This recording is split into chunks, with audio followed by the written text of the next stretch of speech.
If you love pure, unadulterated racing, the Manchester doubleheader delivered absolutely everything. We saw a historic all-Aussie podium sweep on Friday night, and then Brady Kurtz turning the World Championship on its head with that stunning charge on Saturday. However, watching it all unfold from the comfort of the sofa, as an armchair viewer, I'm ashamed to say, I couldn't shake the feeling that something was missing from Bellevue at the weekend.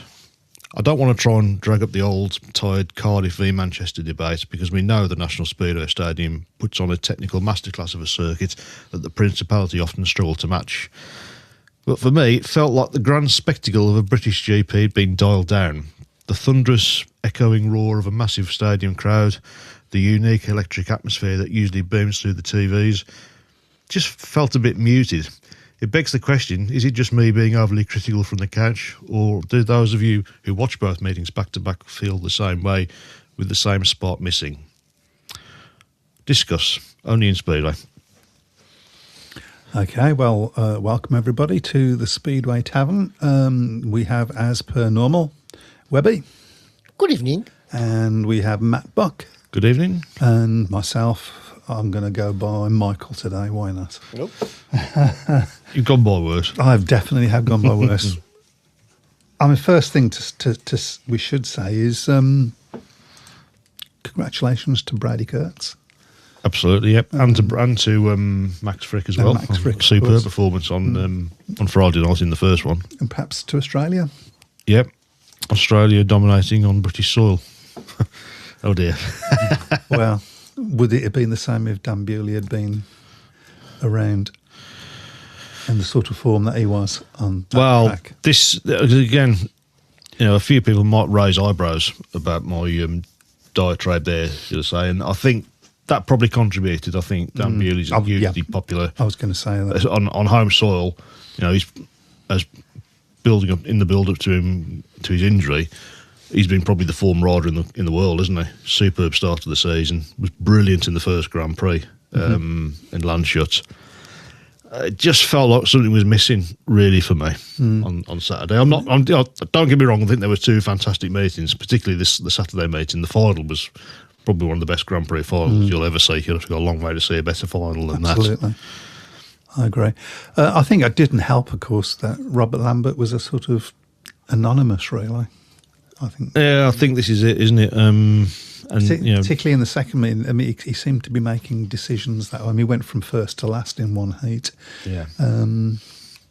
Yeah.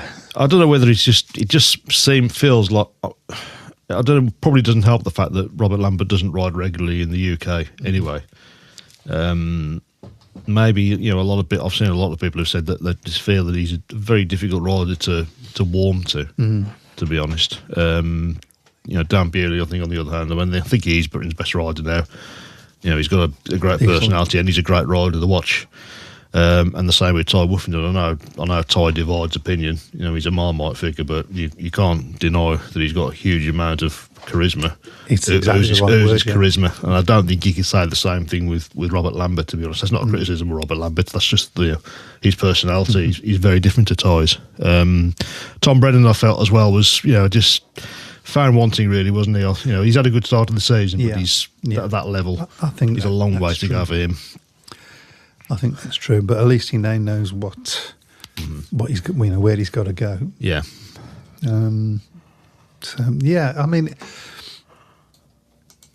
It was. I have to hold my hand up. I didn't get to see the first GP because I got stuck on a plane on the way back from Crete. Did you have a nice time, by the way? I had a great time until we had a bit of a moment on the plane and we had to have some people ejected. Oh. But anyway, we'll maybe talk about that at some later date.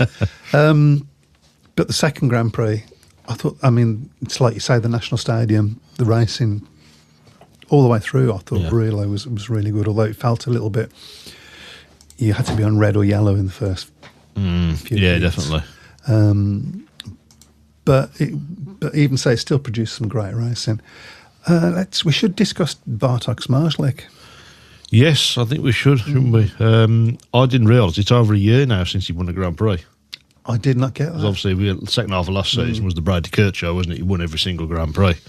And he's been, in the mix again. Of course, I think was it 3 third places I think he's had so far? He might have been second in one of them. Was he second in Prague possibly? Somebody out there got to the final on the Friday, and of course was excluded. I thought it was the correct decision. I've seen a lot of people saying it was the wrong decision. I think he fell off on his own, to be honest. But he does seem to be making those sorts of decisions wrong now, putting himself in places where possibly before he would have either got out of that position or he would not have put himself in that position. I don't think he's immune to errors. The problem is he's made mistakes and nobody's punished him for it. And at the moment, so far, Brady Kurtz and Max Frick, they did punish him over the weekend in those 2 Grand Prix. It feels a little bit to me like that his aura, his air of invincibility, if you like, that he's sort of cultivated over the past 5-6 years, wherever it's been, seems to have disappeared a little bit. Yeah, but then again, he wasn't at his best in either of the 2 meetings over the weekend. But once he got to the final, you wouldn't have bet against him winning both of them, would you? On any other day? So. No, you wouldn't. You wouldn't have done. I actually watched the GP on a Polish feed, and it was quite interesting hearing how excited they got when Bartok hit the front and how miserable they were when that lead disappeared. Yeah, and that's something that we've not really seen before. I don't think from Bartok is that he usually hits the front and he goes. Yeah, but people are they working him out, or is he just not? I think maybe riders have been a bit bolder now. They've seen what Brady Kurtz did last season because he really did. He piled the pressure on him in the second half, all the way through the second half of last season. It was just he just about managed to hold him off. But that's the first time Smolzik's really been under pressure since the season ultimately Goethe won the championship. Absolutely. So maybe now that's sort of given people. I mean, I think I don't want to keep harping back to it, but I think Dan Bewley, if had it not been for his accident, I think we could have had a really fantastic championship this season because I think Bewley would have been a huge threat to him. Absolutely. I think we're still going to have a fantastic season. Yeah. I mean, of course, I think I'm right in saying that Brady Kurtz has not been in this position before. He hasn't led the championship yet. He's always been the hunter, but now he's the hunted, isn't he? So it's going to be interesting to see. That's a different pressure. Yeah. So it's going to be interesting to see how he gets that. Do you think also that maybe the pressure of this being his 8th world title for Bartok, if he gets 7th, sorry, yep. I never could count, being the most ever sort of thing, do you think that's played part in his... I don't know, to be honest. I mean, it depends on how much stock he puts on there, really. Is it something that he's really thinking about? He's got to be, hasn't he? Well, he's probably thinking about it from the basis he just wants to win another world championship. It doesn't matter what number. I mean, when Tony Ricardo was getting close to equaling the record that Ivan Major originally said, he kept specifically saying, I'm not bothered about the record. Probably deep down he was. Of course he was. But, I don't believe that. That's just him trying to take the pressure off himself, isn't it? But you've got to be thinking about it at night. Oh my God, this could be my 7th. Yeah, and the first one to do it, so... So, yeah. We've got a few comments come up on the shout box if you want to introduce everybody to us all. Hello, David Twine. Hello, Jimmy Jabba. Hello, Phil Taylor, Pete Clark, Craig Schmee, and David Albrighton. There's a few more before there as well, Mike. David Albrighton said if Smolzik went any wider, he would have had to pay to get back in. Yeah.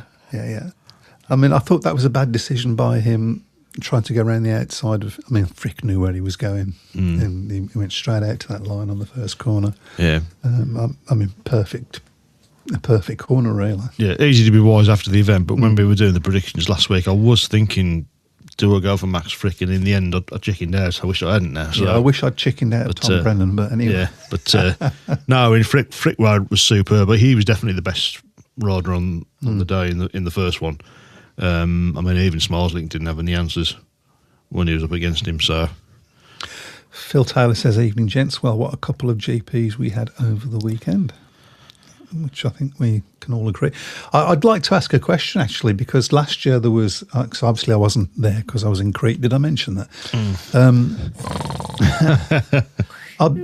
Obviously, last year there were a few problems on the sort of hospitality side of the GP. I haven't heard of anything, any complaints or anything coming back on that. So, yeah, if you went there, I think, let us know about that. The comments I've seen on social media are saying that it was a lot better this season. Had to be. It had to be, but I mean, at the end of the day, the whole thing has got to be inclusive. Just having the meetings is great, but you need to have it needs to be an event. It was an event at Cardiff. I know, as I've said, there's always going to be that saying, well, the racing wasn't very good, but we did have some good meetings at Cardiff. And it wasn't all bad there, but the last couple of years, I think, did a lot of damage to it. The 2007 meeting when Bowne won it was, that's some great racing, possibly because. I don't think it recovered from that one Grand Prix when it was the first one after COVID and they had so many problems. Yeah. Even though the two after that were much better, it did not, the crowd sort of dwindled. Dropped. So. Greg Smith, evening all. I have the privilege of going to Bellevue every week as it's on my doorstep. However, when the GP boys roll into town, it's a totally different level of class, skill and bravery. Seeing them lads bounce off the... Oh, and thank you, Chris. So you've just taken... I can't see that now. Seeing them lads bounce off the tracks back straight at 70 miles an hour was remarkable, and some of the racing, especially the Saturday final, took my breath away. Well worth every single penny to watch it live. There's been a lot of people saying about the cost of the tickets as well. But I guess if you're getting that sort of great racing, you probably feel it's money well spent. But unfortunately, not everybody can afford it. That's the problem. That's we've Dave Albrighton Kurtz leaves by the pit gate and re-enters via the tractor gate every single race. Okay. Do you think that Casper Warrior is an accident waiting to happen with the way he rides? Don't get me wrong, it's exciting to watch. It is exciting to watch, but I think sooner or later he's going to sort of push it too far. I mean, I don't know. I think a lot of it is just overriding, to be fair, and there's enthusiasm about it. I mean, he's not an inexperienced rider. He's about 25, 26 years of age, so it's not as if he's a young kid. It's good speed, good stuff to watch. Though, it is good. The one thing you can say about Casper Verena, when he's on the track, you can't take your eyes off him because you've just got that feeling that something's going to happen, even if it's going to be wiping somebody out. Is it too much to say that he's maybe in the mould of Nicky Pedersen? Unless I think he's probably a bit more popular than Nicky was. But I think. We'll wait and see, but I think it's more about his riding. I mean, Nicky Pedersen his riding style wasn't quite as exciting as that. It was more in the same way as Ivan Major's riding style wasn't an exciting riding style, but he makes all sorts of shapes on the bike. Yeah. Nicky's attitude, I think, was that's where I'm putting a bike. If you're in the way, yes, tough. I'm going to move you out the way. So. Jeff says you're a naughty boy. Jeff Daniel says you're a naughty boy. I've had a look, Jeff. I can't see them on there, mate. So, I mean, if you can remember what they were, then let me know and I'll put them on for you. So it's going to be Brady Kurtz. Yeah. Max Frick won the first one. So Darren Reynolds, I beg your pardon. Hi, chaps. Casper Warrior was pure. Oh, we've just actually. No, we haven't. Was pure entertainment. Without him, you are on for a repeat of previous years. Okay. Jeff Daniels, me and my wife had hospitality meal and Peter Craven suite both days. Excellent value. And Clive Woodier says, don't write off Bartak. I don't think anybody would be stupid enough to write him off. No, I think if anybody does that, they're he's still second in the championship. So, and Craig Smith says, Phil Taylor has replied to Phil. He says, he's very wild, but I remember Darcy Ward being like that before his career-ending crash. Fantastic to see, but we'll be interested to see if he did get injured and came back. Does he change his riding style? Some riders do change after a bad injury. Hopefully not. Well, Samuel Malenko was one. He was quite wild when he started. Then he had his crash in '89 when he broke his leg, and he came back, and he was still exciting rider to watch, but he was a bit more controlled after that. I think Darcy Ward was actually more controlled than Casper Warrior is. It was very exciting, but I think he was a little bit more controlled. personal opinion. On Friday, you could see the Warrenier crash coming. Each race, he was getting looser and looser. Luckily for Madsen, he walked away from the collision. Could have been so much worse. Warrenier needs to learn quickly. Yeah, there has been talk about the possibly being a Grand Prix at Ipswich. I think Warrenier at Ipswich should be interesting to watch. Wouldn't it? You'd be like this, wouldn't you, every time you went out on the track? So. Yeah, let's do it. So. Let's do it. Okay, so before we go on any further, I'm going to... I didn't have time to tell you about this before, lads, but I've got a new sort of section. A new hip? No.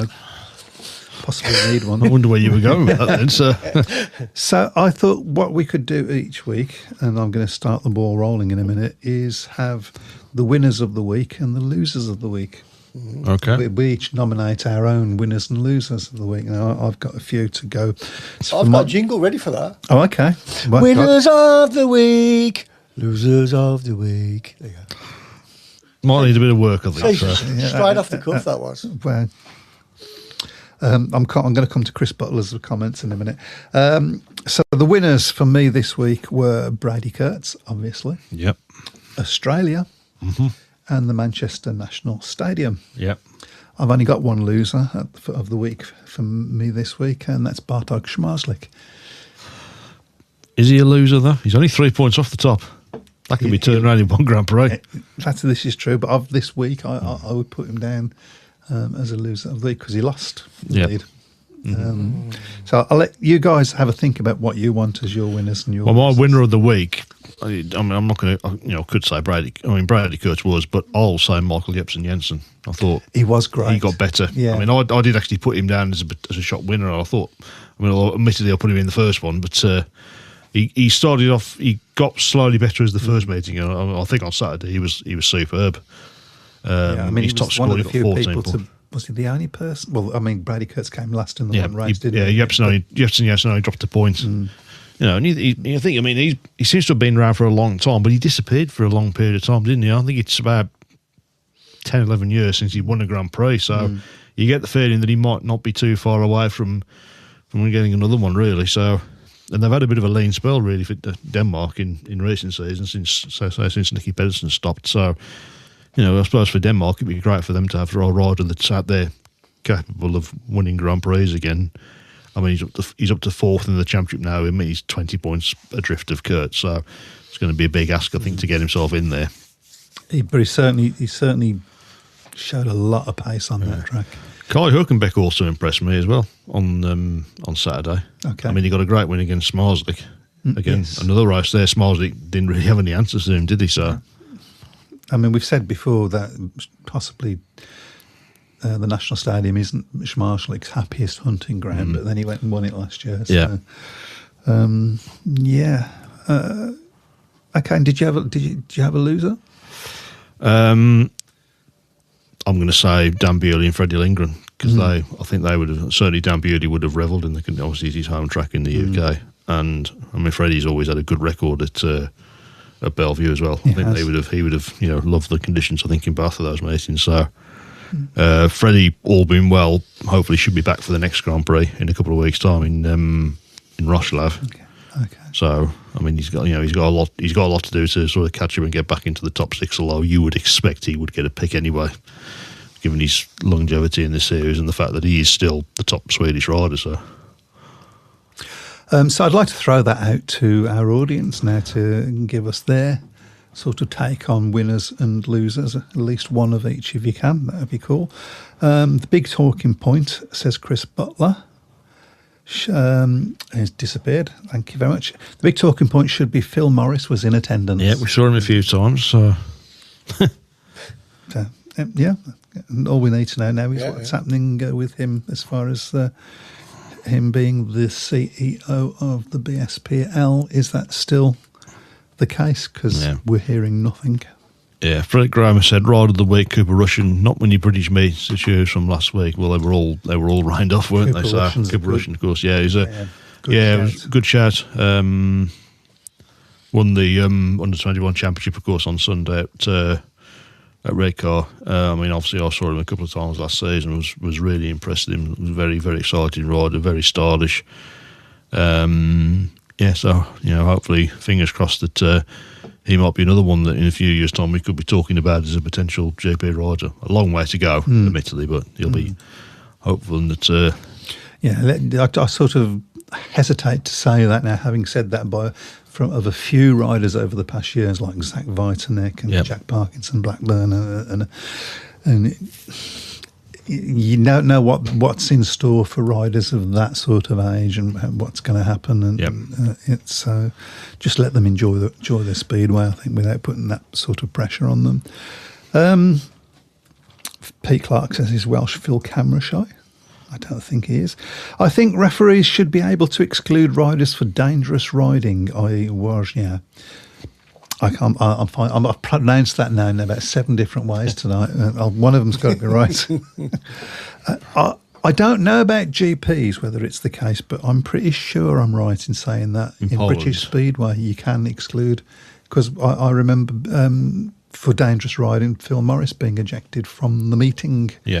For David McCallum. David McCallum, it wasn't, in my opinion, dangerous riding, and I think he was exonerated after the event. So I think that you can. I think you've got to be very, very careful about that, because that then becomes a matter of opinion, doesn't it? Well, it does, because at the end of the day, if you're doing that, then you are accusing the rider of you're almost accusing the rider of deliberately going up the track to try and hurt someone. Yeah. So, you've got to be very, very careful about that, I would have thought. There you go. Referees can and do exclude riders for dangerous or foul riding, as this ref did in this instance, because Warrenier was rightfully excluded. Okay. Craig Smith says, I don't think Verena is dangerously riding at Speedway. If they're deliberately trying to hurt a rider, which wouldn't happen as they'll likely get hurt themselves, then I can't see how a referee can exclude someone for dangerous riding. Only way I'd see is if they kicked someone as they went past them or something. Okay, so a couple of things to pick out from that. If you read Chris Morton's book, Alan Graham. Yeah, I've read that. Yeah, and you will know that riders are human beings, and red mist can come down, and that they have and will, and have gone out to actually injure somebody, and he's admitted that about the. I think he regressed it very quickly. I'm sure. Yeah, he did. He did talk about that in his book. But it's never been forgotten at Birmingham, of course. They can and do. I think. But also, there's different sort of areas of dangerous riding. If you're making the wrong decision and put yourself, and knock somebody off, it is dangerous riding, surely. Yep. But the exclusions that they make, and probably the exclusion they made for Warrenier as well, wasn't for dangerous riding, I would imagine, but for being the cause of the stoppage. That's the way it's worded. That's it. Yeah. So it is possible. I have known instances in the past where riders have been excluded for, and the riders have excluded them for unfair or foul riding. And it has happened occasionally. I've known it in the past happen. So obviously the Phil Morris was the one that I remember. Yeah. Jimmy Jibby Jabber said, I messaged Phil last week. Sounds like he's very much the CEO. Sent Matt the evidence. Yes, you did. Yep, okay. I did say that. Yeah. So. Okay, we'll have a discussion about that off air, I'm sure. Chris Thorogood says, regarding Morris and his premiership role, I wonder if it was funded by the TV deal. Also, there is no British Speedway Weekly podcast either this season. Could it be they were funded by TV? Yeah, it's not been gone beyond notice that that's not been up in this year, has it? So I would have loved that to happen this year, because I haven't got a Speedway track anymore, and it's nice to keep up with things like that. Winner of the week, the National Stadium track, and losers of the week: Anders Thompson, who went backwards on Saturday from Friday meeting, and young Parnitsky, who unfortunately looks out of his depth in the GP series, but he has time on his side. He was in front of Bartok for about 3 or 4 laps on the one heat, and came close. Yeah, I mean, we're obviously World Under-21 champion. you have to remember as well, he was thrown into the GP relatively late, obviously with the decision that Ty Woofington made not to compete in the series this year. So, as Phil said, he has got time on his side. This will be good experience for him, much in the same way as it was for Ty Woofington when he possibly came in a year too early. Yeah, he came in way too early. Struggled. He had a couple of close instances that season where he almost got top 8 places, but generally he struggled, and he went away for 2 or 3 years, came back and the first season back, of course, he won the World Championship. Yeah. Maybe a bit lucky because Emil Seifert off get injured, but the record books say 2013 World Champion Ty Woofington, so they don't say, but he was lucky. Yeah. So. I mean, the only rider I can remember in recent times anyway that's gone into the GP in his first season and just looked totally in place was Darcy Ward. Brady Kurtz last year, in fairness. Maybe not at the beginning of the season, though. He was solid at the beginning. It took him 2 or 3 Grand Prix maybe to... Craig Smith says Michael Jensen really impressed me on Saturday. I think amen to that. I'd argue with Emil Seifert as well in his first season in the Grand Prix. That's true. Because he won his first Grand Prix, remember? Of course, in 09. yes. Yeah, you're absolutely right. Yeah, and they spent the rest of the season trying to wind Nicky Pedersen up. And succeeded. Succeeded, yeah. So.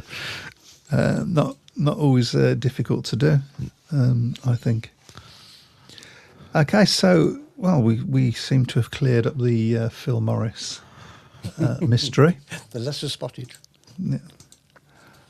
Great stuff. Keep your winners and losers coming. We might see about putting a poll on at the end. Frick Hero to 0. 0 3 3 3. Was that his scores? Pete Clark, for this week's prediction, please be nice to Buxton. Also would like to welcome Jack Roberts back to Speedway on a bargain 2-point average.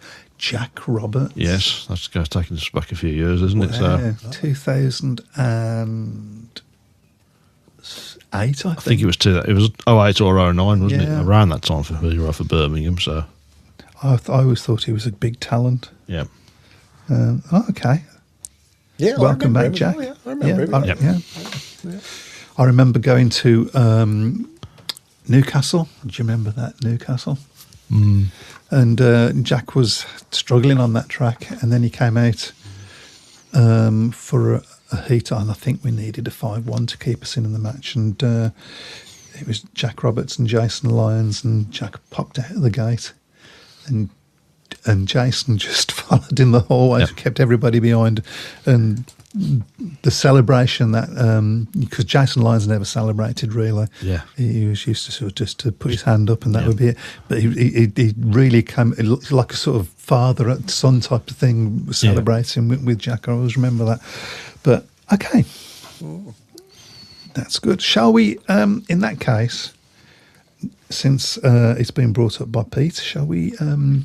Have a look at the prediction league and make our way through that. Yep. And see if we can be nice to Buxton. Okay. I don't actually think Buxton are on the list this season. It's not a league match, is it? So I think it's a challenge match. So they may not be on there. Well, maybe we are going to be nice to them then. So who are they playing?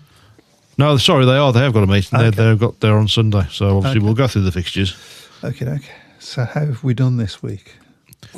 Not many matches. Obviously, all the league matches were round off, and only a handful of people predicted the winner of the second meeting. So, very little movement on the tables. So, Gordon Gamble's still leading on 63, Phil Taylor 62, Christopher Good 60, Andrew Garner 58. So, just Phil, Chris, and myself who are getting points last week. So, get in there. Does that mean I'm no longer leading in the studio? No, you point. I think you're behind me on 1 point. Ooh. So, hang on. Okay. Well, you've got the lead table up there, so we'll have a. Yeah. Okay, see you. I'll get the banner off. Hang on. Let's hide that. Making a difference. Oh God, yeah. So let's move on. Okay. Fourth from bottom. Fourth from bottom. Not been a good season for you. No. Long way to go yet. Yeah, long way to go. That's the truth. Okay, so the first meeting is the National Development League fixture tomorrow night. Oxford against the Kings Lynn Young Stars. And it's you first. Ooh, Oxford by 6. I'll go for on that one. Oxford by 10. I'll go for a laugh. Oxford by 8, just to be different. Okay, so we've got the second leg of the BSN Series semi-final down at Wimborne Road. It's Poole against Edinburgh. To me, Edinburgh by 4. That's a big call. That's a big call. Oh, you don't think? Poole by 12. I'll go for Poole by 10 on that one. Okay, so moving to Thursday night in the Premiership, Leicester against Ipswich. And that will be up to me then. That could be a cracking meeting, that could. Yep, rerun of last season's final. Yeah, I'm going to say Leicester by 6. I've gone Leicester by 4. Leicester by 2. Okay. Sheffield against Northampton is the next one. And that's up to you. I'll go Sheffield by 18. Sheffield by 12. Yeah, 18 sounds good to me. Okay. Edinburgh against Scunthorpe in the Championship on Friday night is the next one. That's up to you. Edinburgh by 12. It's not a bad shit. I'm going to say Edinburgh by 10. I've gone Edinburgh by 8, so not far off there. Not far off. Okay, the first leg, I should say, of the Maxi Cab KO Cup in the Championship. It's Redcar against Plymouth. I will say Redcar by 6. I'll go Redcar by 12. Okay. I'll go somewhere in the middle. Redcar by 10. Okay, back to the Championship. On Saturday, Workington against Oxford. It's up to you, Matt. Workington by 4. I'm going to go Oxford by 2. Workington by 8. Okay, staying in the Championship, we've got Berwick against Glasgow. Chris. Glasgow by 6. Draw. I'll go Berwick by 12. They haven't started great, have they, Glasgow? No, but these north of the border matches usually close things. Yeah. Okay. Okay, so the second leg of the Maxi KO Cup semi-final, Plymouth against Redcar. I'll say... I do this all the time. Plymouth by 6. I've gone Plymouth by 8. Plymouth by 4. Okay. Right, this one's for you,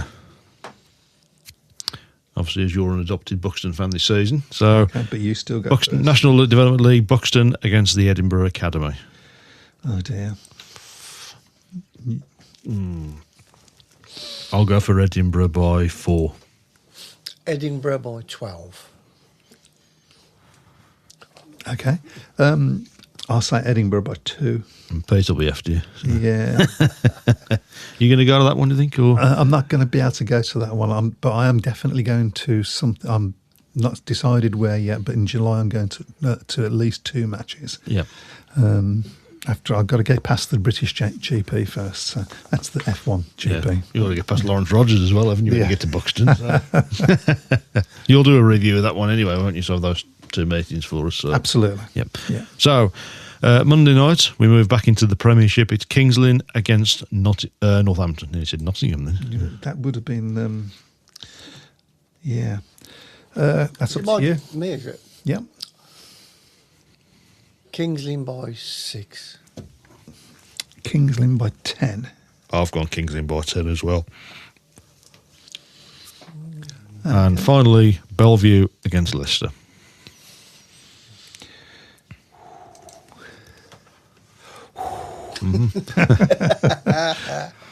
Why did I get this one? Bellevue by 4. Bellevue by 16. Bellevue by 12. Okay. 12. Okay, I got a feeling I'm going to be even further behind at the end of this one. Not to worry. I'm really concentrating on it. I'm just doing worse. Right, well, let's just catch up with the shout box again. Free entry for Mike if he brings his own red flag. Chris wants to know, do I get a bonus point for predicting the 2 GP winners the wrong way round? No. We've never done it before, have we? We're not like the BSBL. We don't change the rules halfway through the season. So, Did we explain how the points were awarded for GP predictions, said Rich Thomas? Yes, we did. yes, we did. Yeah, it's the usual. So you get a point if you predict the winner.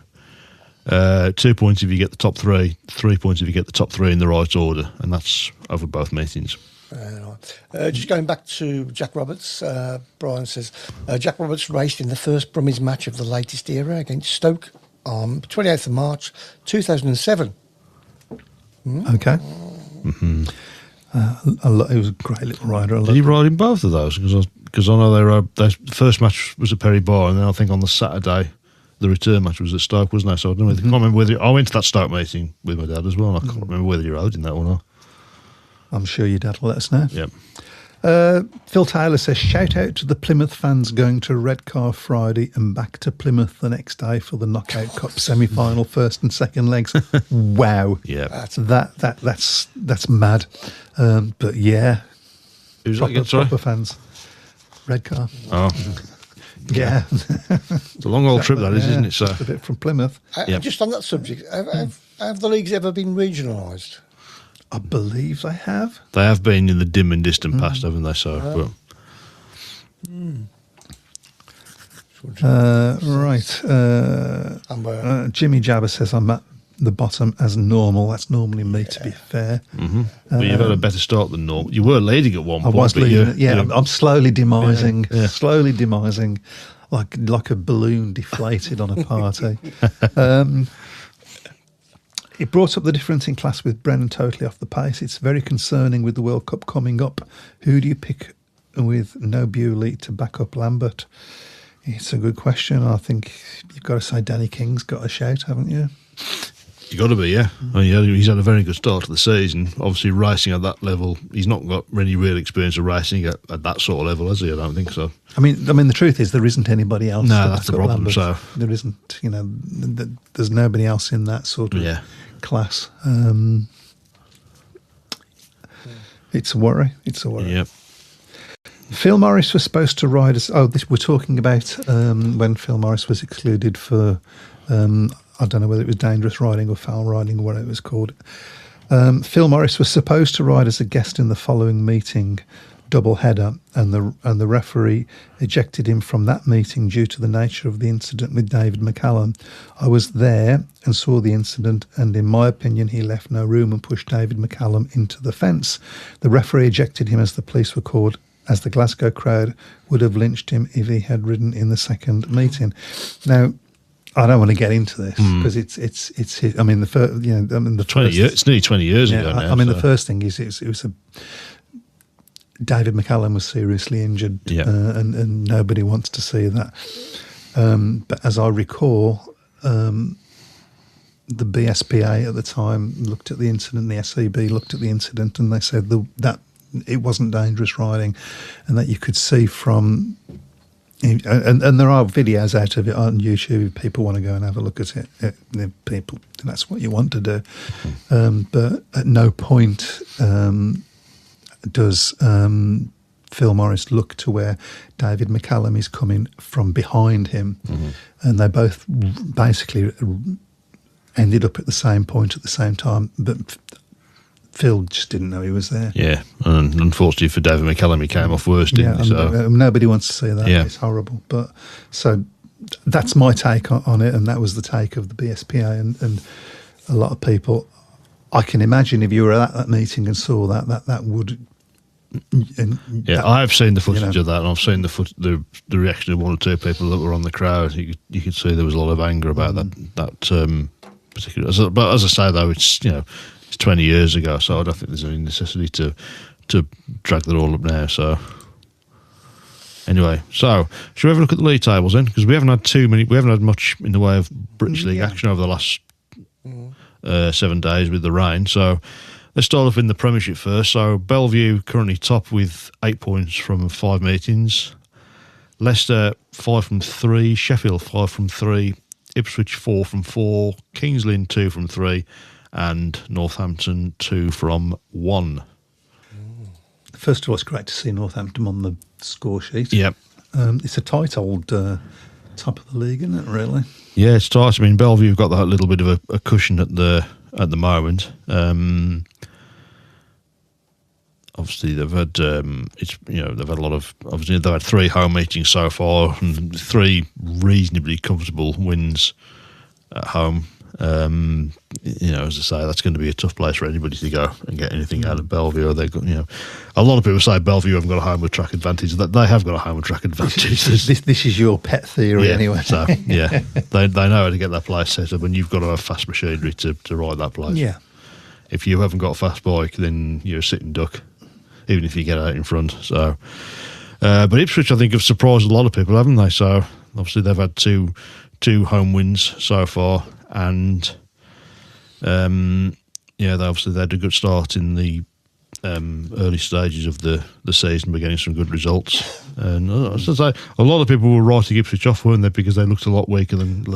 I think we did, to be fair.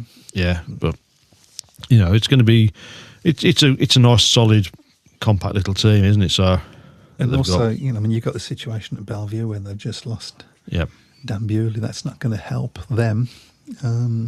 How they're going to cover that. It's amazing when you look at the top league, though. There's only been 1 away win all season so far, and we're into Who's June. That's Bellevue winning at Kings Lynn. They won there by 8. But that's the only away win so far in the top flight this season. So you probably start to get more as the season goes on. But Northampton very nearly. They come very close at Ipswich, didn't they? Yeah, well, they haven't lost a home meeting. They haven't lost a home meeting in the league yet, so it'll be. was that the shock of the season so far? It would have been a shock if they'd beat them. Yeah, okay. Definitely, yeah. So I mean, they won their meeting against Leicester. It's effectively a local derby for them, isn't it? Northampton, Leicester, 2 Midland, effectively Midland clubs. So let's drop now into the Championship. So. Poole top at the moment on that one, 7 points from 3 matches. Scunthorpe, surprisingly, at the moment sitting in second, although admittedly it's only a few matches. They've had more matches than anybody else so far in the league. They've had 5 so far, and they've got 6 points. Edinburgh 5 from 3, Plymouth 4 from 3, Glasgow 4 from 4, Oxford 2 from 2, Workington 2 from 4, and Berwick only 1 meeting so far, and that was a defeat. And Redcar at the bottom with 2 home defeats and 1 away defeat so far. So not a great start for Redcar, who've been perennial performers in the Championship in recent seasons. They've really done very well. So they'll be a little bit disappointed by that one. I mean, that home defeat obviously has come against Poole, admittedly. Well, Poole, obviously Scunthorpe won there as well, which was a bit of a shock. I think that was probably one of the shocks of the season so far. Scunthorpe going there and winning. So. But very early days, there's not been too many meetings in the Championship so far. I guess the biggest surprise there has got to be Glasgow. Yeah, Glasgow, obviously, they've had 2 home meetings. They've won them both. They beat Plymouth and they beat Workington. But they've also had 2 big defeats. They went to Scunthorpe and lost by 8, and they got beaten by 20 at Poole. So, again, a lot was made about Glasgow and their fact that they've done so well in recent seasons there, but they're looking good at home. It's just they need to get their away form sorted out. Obviously, it's, as I say, still very early days. It's a similar thing in both leagues. You've got people that are doing well at home and not so. I think the Championship are doing a slightly better record on that the other way than the. But interesting. Yeah. Have we got anything? Is there a league table forming yet in the NDL. It's very early, isn't it? So there's not been too many meetings. I mean, Edinburgh have got 5 points from. They've had 2 matches so far. They've had 1 home win and 1 away win. Middlesbrough have had 5 matches from so far, and they've got 5 points. Leicester 2 from 1. Oxford have had 2 defeats so far, and Buxton and King's Lynn yet to go into competitive action. I mean, this is why you can't really take too much notice of the league table, to be fair, because I mean you've got Edinburgh, they've had 2 matches, Middlesbrough have had 5, Leicester have had 1, Oxford have had 2, and Buxton and King's Lynn haven't had a meeting yet. So it's a bit misleading when you've got a league table when you've got 2 teams haven't ridden yet, and another team has ridden 5 matches. It's just it is crazy. Hopefully they'll all get them all in by the end of the season. My feeling on leagues, and this is in the other 2 leagues as well, is that every club for me should have at least 1 home meeting and 1 away meeting every week, because it makes the league look a bit more. Why don't they? Well, Rider availability. Yep, exactly. Yeah, well, that's Rider availability, and of course the other one is the weather, and we've just had a week of rain off, haven't we? Yeah. We are, by all accounts, we are going to get another hot spell later in the week, aren't we? Yeah. So I'm told. Yeah. 9 days, I think it's going to last for this one. So Yay! yeah, get your fans ready. So give it a few months. So we'll all be moaning that it's too cold, that it's raining, and it's snowing. Cold, it's too hot. That was my impersonation of an old person. You don't need to impersonate an old person. Yeah, thank you. So I was looking at you and I did it as well. Yeah.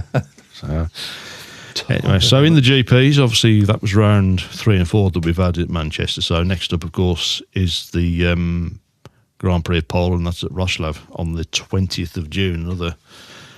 Another great racetrack, and another track that for me, if Brady Kurtz has got aspirations of being world champion, that's another one he needs to get a big result on, because of course he rides there. So 3 Grand Prix in a row where he's had home track advantage. So Well, you have to say he's got to make it count. You have to say that for Brady Kurtz and Bartosz Marszlik, I mean, they're separated by 1 point. 3 points. 3 points. The pressure's on for both of them. They must both feel at this point that they can't drop the ball. Yeah. And particularly with it being in Poland, you would think Bartosz Marszlik has got to say, well, you did it in what's essentially your home soil, and now I've got to come back. Well, it's home soil for Kurtz, but of course, there's going to be a huge amount of Poles in the stadium, aren't there? And they're all going to want to see Smarslik. That was one thing that just reminded me, actually. It's one thing that I noticed in the Grand Prix. You look at, especially if you look at a meeting in Poland when one of their riders wins a race, and you see the reaction of the crowd. They're all jumping up and down and giving it the fist pumps there. I mean, there's a lot of times you looks at the crowd at Bellevue, and they've all got their heads down, filling the programs in. So that's that lack of it's that lack of sort of excitement, really, isn't there? Or lack of people who just it's another race. Or just would have been different, I think, if Dan Bewley. I do think that would have been an element to that, but or indeed if Robert Lambert had sort of showed up a bit more. No, Pete. That's all I'm saying. Because Pete wants to get his mankini out. No. Sure? Absolutely. We're not even going to. A Buxton, crikey, it's a bit of a great gamble having it there, isn't it? So. Can you send you photographs? I'm just desperately trying not to think in pictures. Oh, is that why you're not going to Buxton? Where? Oh dear. Okay. Yeah, that image is just. And of course, if the weather's going to be nice, then it'll be horrible in Buxton. It might be nice in Buxton, but it's just It'll still be cold. It'll still be cold, yeah. So It will still be cold. yeah. Pete, you've got my where if you do it on your motorbike, there you go, because he rides there on his motorbike. Really? Yeah. Hardcore. So if he wants to go on his motorbike on the Mankini with the helmet, of course. Yep. We should as well say congratulations.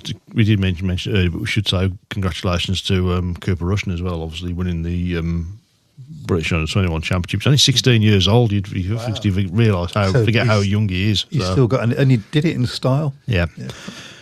Yeah, after a stunning first lap in the final at Red Car on Sunday, Kingsley and Paul's youngster Russian sliced through the traffic on the opening bends to hit the front and then control the rise ahead of Jody Scott, and a battle for third place between Ace Piper and Will Cairns. I mean, Will Cairns, again, Will Cairns had a lot of rave reviews in recent seasons, hasn't he? But it feels like there is a good crop of youngsters coming up. We've said this before, of course. Just a shame there's hardly any tracks under riding in this country now, isn't there? That's the problem. So that's the problem. What was it Ben Barker was saying? Was it just last week or was the week before? Saying he can't not go to work because he hadn't had a meeting for 3 weeks. Yeah. I'm not sure if you missed this comment. What happens to the golden race jacket if at the end of the night you have 2 riders on the same points tally, says Darren. I mean, there are several ways they could do it, but I would have thought... Cut it in half, give one side, one the other. No, I would think the easiest way would be whoever won the last Grand Prix. I don't know. I mean, obviously, if we had a situation where at the end of the season it is level, it'll be a runoff, won't it? So, I mean, you can't have a runoff to decide who's going to wear the yellow race jacket. Be a bit silly. Or maybe the last time that they met, who won. Something like that. I would presume it would go by who's won the most GPs over the season. But well, it wouldn't be Bartok then, would it? Yeah, it wouldn't. But at the end of the day, but to be fair though, if Smolsing, as long as he's wearing that golden jacket at the end of the last Grand Prix, he'll be happy, won't he? The same with goes for Brady Kurtz or whoever. It does seem like it is going to be one of those two, isn't it? That's going to win it. I think it'd be. With the possibility of Japsen Jensen putting his oar in. Yeah, he needs to maintain it though, doesn't he? I mean, he rode. I mean, he's had a decent start to the season, and he rode, as we say, he rode superbly in Manchester in the Saturday Grand Prix. But he's going to have to be, he's going to have to be consistent because he's still got I mean, we've forgotten Jack Holt as well. I mean, Jack Holt is third on 55, so and he certainly was a lot more impressive at Bellevue in the 2 Grand Prix than he was for Sheffield. He was putting it about a bit, a little bit, which I think you need to do it at Bellevue. Well, he's needed to because he didn't have a great start in the didn't get into on the podium in the first 2 Grand Prix in Lancashire or. Now I noticed something. I noticed something at the GP on the television feed, which I've never noticed before. Now this might just be because I'm blind and didn't see it. But they're putting the maximum speed of each rider on it during the race. Yeah. And there was all sort of, I presume it's KPH. Yeah. It was all sort of 116, 117. But one rider got up to 120. Brady Kurtz. Yeah. It's quite, I think that just says a lot, that he got that absolute raw speed there.